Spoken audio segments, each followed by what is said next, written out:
शुरू करने जा रहे हैं पार्ट 2, नन्ही लाल मुन्नी। ठीक है, यह एक प्रसिद्ध कहानी है जो बच्चों को बड़ी अच्छी लगती है। ठीक है, बहुत ही अच्छी कहानी है। आज हम भी पढ़ेंगे और देखते हैं हमें अच्छी लगती है नहीं लगती है।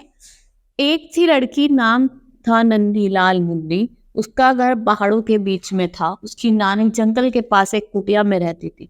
नन्ही लाल मुन्नी सिर पर हमेशा लाल टोपी पहने रखती। उसके पास एक छोटी सी टोकरी थी। ठीक है, एक लड़की थी जिसका नाम नन्ही लाल मुन्नी था।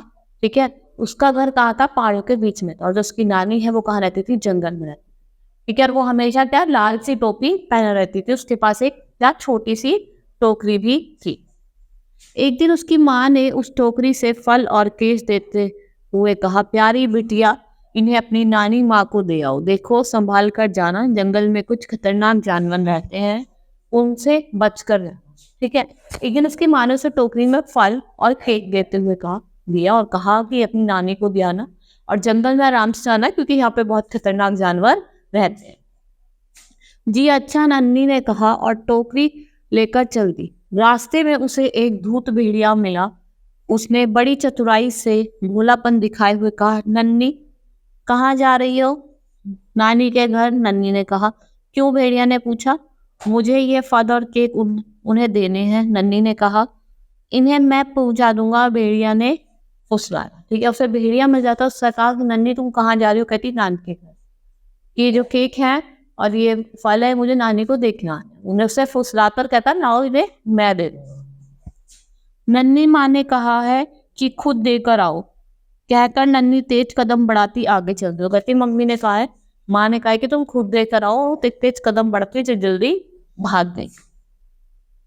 भेड़िए को एक चाल सूझी। वह दौड़कर नानी के घर पहुंचा। नानी बीमार थी और एक कमरे में लेटी थी। भेड़िया ने उस कमरे का दरवाजा दिया और खुद नानी की साड़ी लपेटकर घूंघट सा निकाला। ठीक है, भेड़िया ने क्या कहा? चाल चली। उसने वो भाग कर नानी घर पहुंच गई और किवाड़ बंद कर दिया। और नानी बीमार थी तो वो लेटी थी, तो भेड़िया ने क्या करा? वो हरी सी साड़ी पहनकर वो खुद अपना मुंह ढककर बैठ गई। थकी हारी नन्ही वहां पहुंची तो उसने नानी के घर का दरवाजा खटखटाया। भेड़िया ने आवाज बदल कर कहा, कौन है? मैं हूँ नानी। नानी बोली, मेरी बच्ची, दरवाजा खुला है, अंदर चली। ठीक है, तो क्या करती है वो जैसे थकी हारी आती गेट में जाती है तो कहती है ना, वो कहते कौन है? तो कहती नानी मैं हूँ। तो कहती मेरी बच्ची तुम अंदर आ जाओ। ठीक है, तो मेरी दरवाजा खुला है, अंदर आ जाओ। मेरे लिए क्या लाई हो? भेड़िया ने कहा। यह केक और फल, नन्ही बोली। तभी उसने भेड़िया को नानी के स्थान पर बैठा हुआ देखा तो चीख पड़ी। उसी समय उधर से एक शिकारी गुजर रहा था। चीख सुनकर वह दौड़ा चला आया।